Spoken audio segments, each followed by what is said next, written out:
Morning folks, Terry here. It's Sunday the 19th of May 2024. Garage is a bit full, got a project on the go. This is a 98 Phaser 600, brilliant bikes.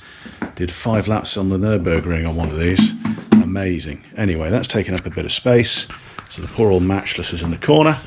And this morning we're going on a ride with the VMCC, the Vintage and Classic Motorcycling Club, South Links and Peterborough section. Now, if you're eagle-eyed, you'll have noticed there's a little spot of oil underneath there and in the drip tray, and that's exactly what we want to see with an old bike like this.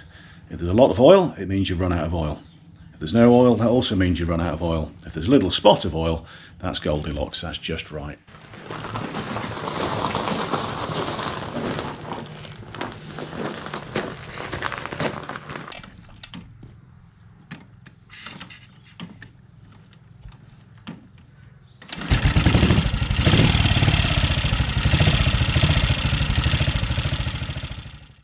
As I ride through the village of Helpston, I noticed up ahead Barry, one of the other club members, on his aerial, and I soon catch him up.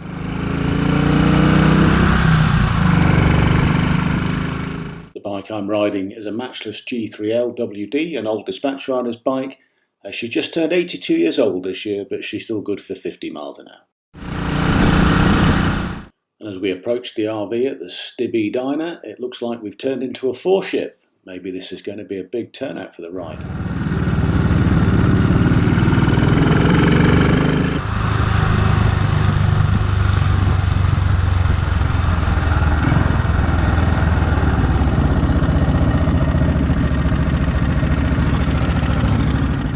And indeed, it looks like there's lots of people here already. Now, the Stibby Diner has sat on the old A1 for decades.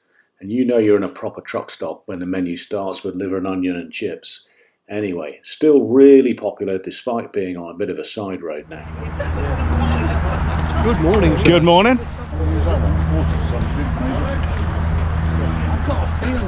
The gentleman with his hands in his pockets is Phil. He's organised today and everyone's looking at the route sheets to see where we're going to go. Route sheets are a bit of a VMCC tradition, and what they show you in each box is the shape of the junction ahead, an arrow telling you which direction you need to go to. The number on the bottom left is how far that junction is away from the previous junction, and the number on the bottom right is the total elapsed mileage.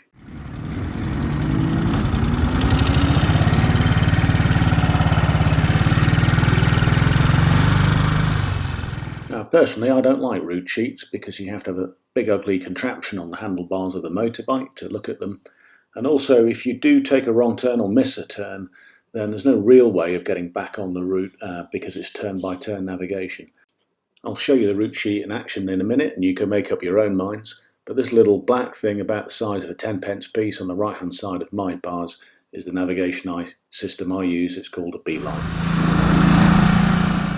At this point we're going to cross the River Nene on the old Wansford Bridge, and this was the site of the earliest version of the Great North Road, probably since Saxon times.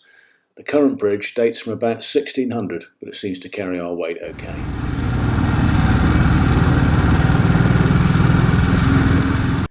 And here, because of the great good fortune of Martin carrying a camera, you get a good shot at the back of my head, which I grant you is not particularly interesting, but it does allow me to show you the route sheet in action. You can see the contraption on Martin's handlebars, and he uses the little knurled knobs at each side to keep turning the route sheet as he goes from page to page.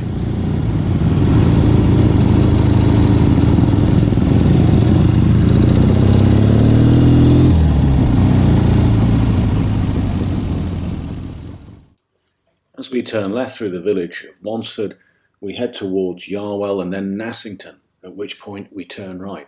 If we carry straight on, we'd end up in Fotheringay, where Mary Queen of Scots lost her head. Anyway, enough of that. Here's an overview of the whole route.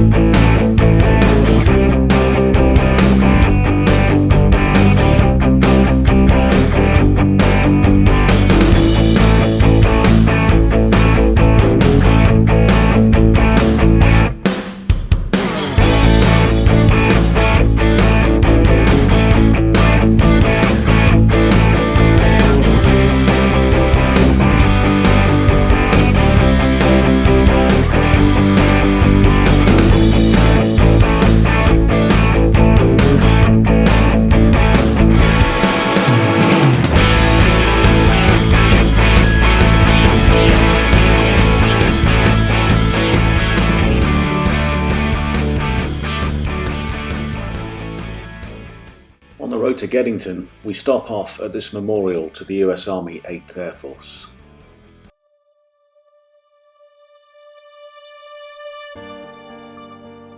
The memorial is on the edge of the former RAF Grafton Underwood. This was the wartime home of the 97th Bomb Group, and it flew the first all-American Flying Fortress bombing mission against German-occupied territory in Europe in August 1942. The lead aircraft in the first group of 6 B-17s was called Butcher Shot, and it was piloted by Captain Paul Tibbets. Later, as Colonel Tibbets, he flew the Enola Gay on its mission to Hiroshima in Japan to drop the first atomic bomb. This memorial is actually dedicated to the second wave of aircrew that occupied the base, the 384th Bombardment Group. The losses that group took were incredible. It lost 241 B-17s, that's 70% of its force, and 1,581 men, 36% of all of its combat crewmen. This memorial is well looked after by local volunteers, and we pay our respects before leaving.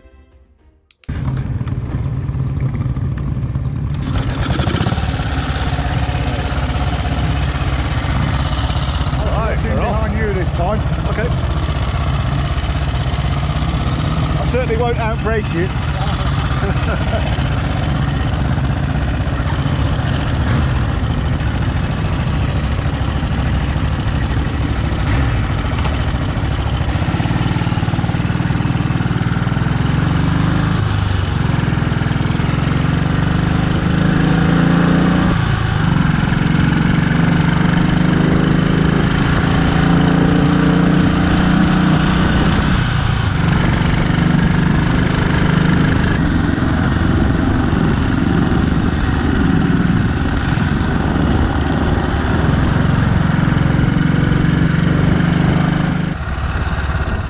The only ones out enjoying ourselves today, and we have to be courteous to other road users. So when we pass horses on these noisy old bikes, it's roll off, clutch in and pass wide and slow. Potholes are a constant hazard, especially if you're riding a bike that doesn't have rear suspension. Malcolm develops a fault with his Matchless, and we all pull over to see if we can help.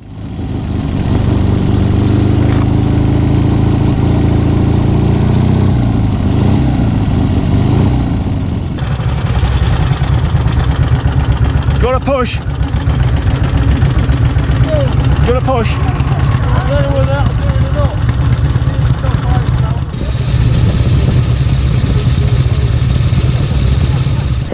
Sorry, it's not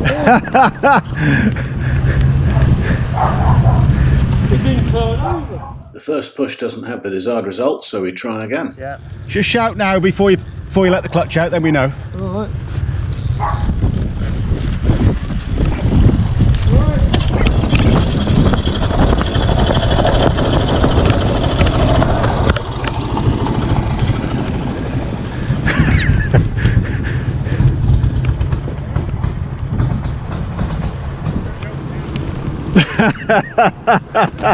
I think he's probably got to stall now.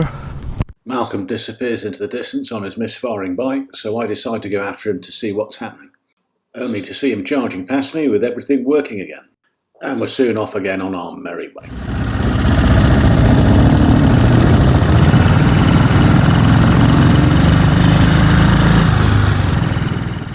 Martin's nippy little Triumph is a little bit quicker away from the junctions than my 13 brake horsepower of Matchless.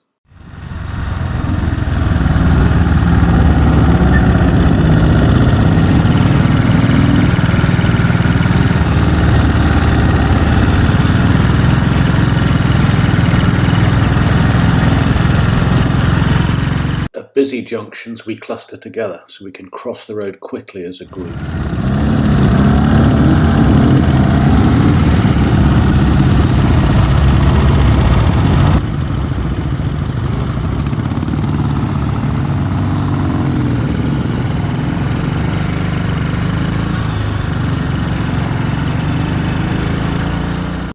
We're really getting into our stride now and nearly at journey's end.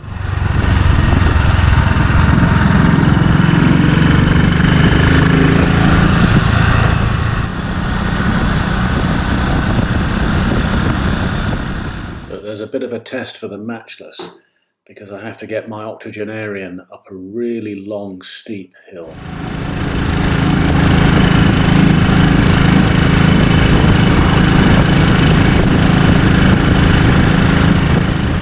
Come on, old girl, you can do it. This might not make much sense to many people, but it makes sense to me. When you've held the insides of a bike in your hand, covered in oil, almost like a newborn baby, and when you get through things that you have no right to get through, together, you form a bond. They're not just lumps of metal.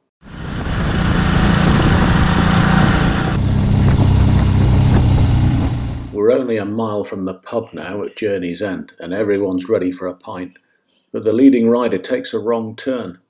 Soon realising this, the rest of the pack at the back soon mutinies. We all make wrong turns occasionally, so it would be quite wrong of me to name the guilty party.